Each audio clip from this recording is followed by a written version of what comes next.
안녕하세요. 매일 새로운 사연을 전하는 읽어주는 사연 라디오입니다. 구독과 좋아요, 많은 공유 부탁드립니다. 오늘의 사연 시작하겠습니다. 올해 27살인 여자입니다. 결혼을 앞두고 있고 예비 신랑은 저보다 2살 많은 29살입니다. 저는 대학 진학에 큰 미련이 없어서 고등학교 졸업 후 바로 취직을 할 수 있는 특수목적 고등학교에 입학을 했어요. 원래는 곧바로 취업을 할 계획이었는데 담임 선생님이 그럴 게 아니라 자기 친구가 교수로 있는 전문대가 있는데 거기에 한번 지원해보라고 권유하셔서 원서를 썼었네요. 그리고 2년간 전액장학금 지원받고 학교를 다녔고 취업도 졸업을 앞두기 전에 이미 결정되었습니다. 처음 잡힌 직장은 제가 원하던 곳과는 조금 거리가 먼 곳이었는데 2년 정도 일하면서 월급 착실하게 모으고 퇴근 후에는 학원 다니면서 공부를 더해서 관련 자격증 몇 개 정도 더 취득하면서 자기 개발을 했습니다. 이제 더는 공부는 못하겠다 싶을 정도로 원 없이 공부를 했고 그 후에는 제가 원하던 분야에서 업계 최고봉인 회사로 이직을 할 수 있었어요. 연봉도 훨씬 높아지고 제가 하고 싶던 일이다 보니 일하는 것도 재밌더라고요. 그곳에서 꾸준히 일하면서 지금 결혼을 준비하는 예비신랑도 만났어요. 예비신랑은 교과서적으로 살아온 사람입니다. 중학교 때부터 내신관리 철저히 해서 나름 명문인 고등학교를 나왔다 했고 거기 졸업하고 대학교도 서울에 있는 명문대를 나왔대요. 군대 다녀오고 졸업하고 저처럼 열심히 준비해서 이직을 한 게 아니고 졸업 후에 곧바로 좋은 회사에 취직도 했고요. 그리고 나서 각각 다니는 회사 사람들 통해서 저를 알게 되고 연애까지 시작하게 된 거죠. 예비신랑의 집은 그럭저럭 사는 편인 듯 싶었습니다. 예비신랑이 자기 어려서부터 과외를 몇 개나 했다고 하고 하고 싶은 공부는 다 해봤다고 합니다. 사업하시는 아버지의 공무원인 어머니, 그리고 아버지 차가 뭐다, 어디에 투자용으로 아파트도 있고 건물도 있다 자랑처럼 이야기하는데 저야 제 돈이 아니니 상관은 없었지만 그래도 정말 평범한 중산층인 저희 집과 비교했을 때 기가 죽는 건 사실이었어요. 아버지는 몇 년 전까지 회사 다니시다가 정년퇴임하셨고 어머니는 전업주부다 보니 두 분 수입이 없으셔서 지금은 저랑 저희 오빠가 보내주는 용돈 받으시며 생활하시거든요. 그렇다고 오빠와 제가 엄청나게 많이씩 드리는 건 아니고 워낙 노후 대비를 탄탄하게 해놓으셨기 때문에 걱정은 없으시지만 그래도 저희들 키워주신 보답으로 모자란 거 없게끔 저희가 효도를 하는 게 맞다고 생각하거든요. 아무튼 결혼 이야기가 나오고 나서 처음으로 예비씨 댁에 인사를 드리러 갔을 때입니다. 예비씨 어머니께서 엄청 따뜻하게 환대를 해주시며 저를 맞아주셨고 예비씨 아버지께서는 어디 회사 다닌다지? 하고 물어보시면서 저희 회사 전무님 이름을 대며 자기랑 잘 아는 사이라고 본인이 아직 저희 나이일 때는 사업을 한 게 아니고 저희랑 똑같은 월급쟁이였는데 그때 자기 밑에 있던 사람이라고 아주 핫발이었는데 전무까지 올라갔다고 그놈 출세했다 하시며 말문을 트셨어요. 한참 분위기 좋게 대화를 하고 있는데 저희 부모님은 뭐 하시냐는 질문을 하시더라고요. 그래서 아버지가 얼마 전까지 회사 다니시다가 은퇴하시고 지금은 집에 계신다 했는데 그 말을 들으시곤 아버지가 어떤 회사를 다니셨는지 물어보시더라고요.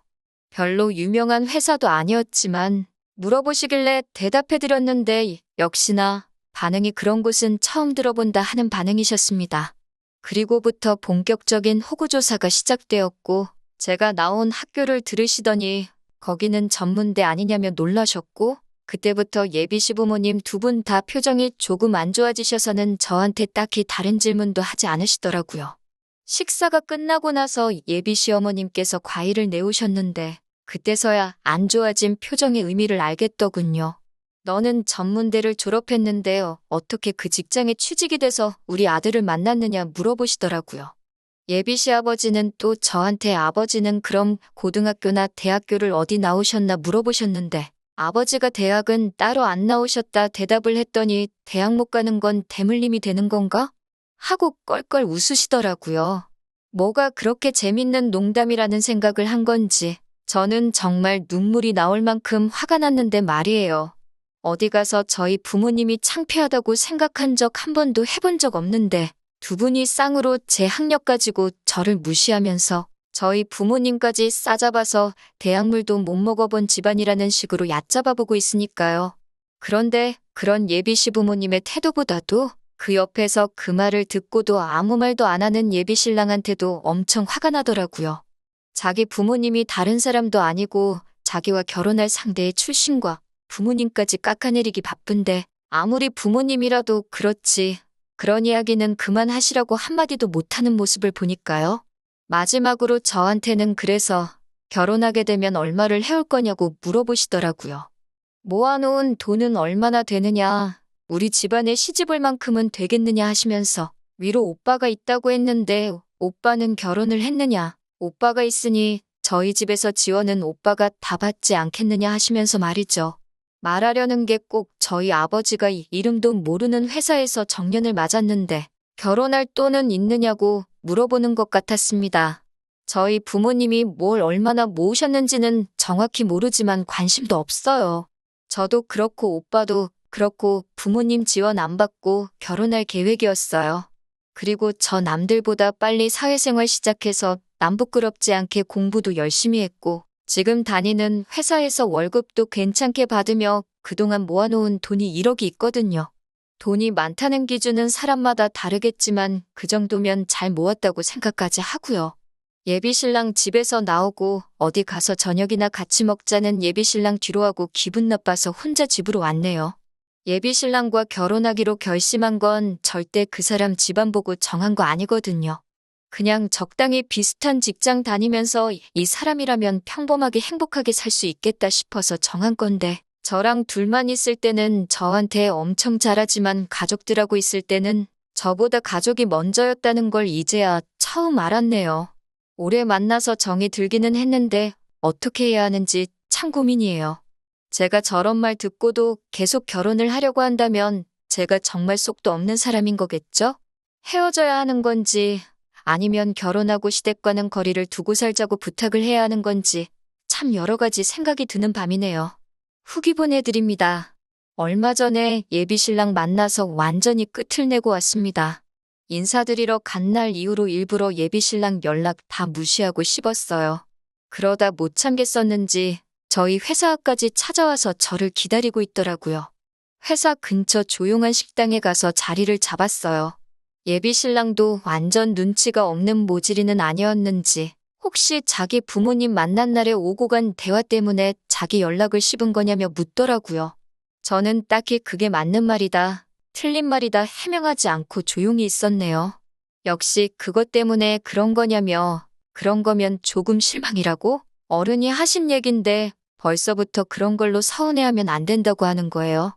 예비시부모님 대신에 예비신랑한테서 사과를 받고 싶은 마음도 없었지만 뻔뻔한 반응을 보니 욱하더라고요.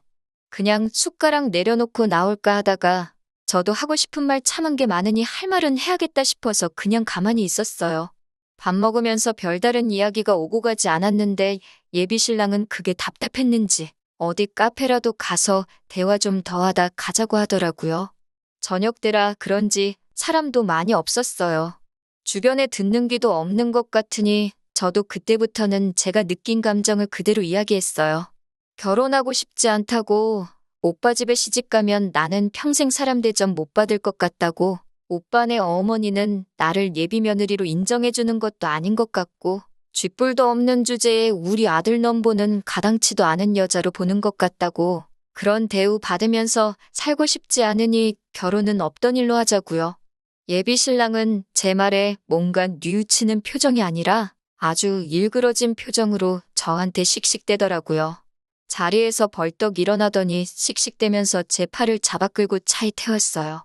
차 안에서 노발대발하면서 너 지금 우리 부모님 욕하는 거냐고? 어디 그 말 한번 우리 부모님 앞에서도 해보라고 차를 끌고 자기 집으로 향하더군요. 제가 차에서 그만 좀 하라고 내려달라고 하는데도 제 말은 듣지도 않고 차를 달렸어요. 제가 중간에 못 내리게 일부러 더 달리는 게 느껴지니 저도 갑자기 어디 한번 끝을 보자는 오기가 생겨 더는 말하지 않고 집까지 따라갔습니다. 예비신랑이 현관문을 부서져라 쿵 닫으니 시부모님이 그 소리 듣고 놀라서 아들 무슨 일이냐 하고 나오시다가 저를 딱 보더니 또 정색하는 표정으로 바뀌더군요. 제 손목을 잡아 끌던 예비 신랑이 두 분 앞으로 저를 패대기 치듯이 밀어버리고 어디 나한테 짓거린 다시 한번 해보라고 고래고래 소리를 지르더라고요. 저도 자세 똑바로 고쳐 쓰고 예비 신랑 향해서 도끼 눈을 뜨고 있으니 어머님이 어디서 눈을 그렇게 뜨냐면서 악을 지르시더니 어디 한번 우리 아들 앞에서 뭔 말을 했는지 드러나 보자고 제 앞에 팔을 꼬고 서서 서 계셨어요. 아무 말도 안 하고 노려만 보고 있으니 당장 말하라고 소리를 치더군요. 그래서 제가 조곤조곤 하나씩 있는 그대로 말씀드렸습니다. 저는 결혼할 생각 없다고 헛똑똑이의 겉만 어른 행세하고 있는 수준 떨어지는 사람하고는 결혼 못하겠다고요.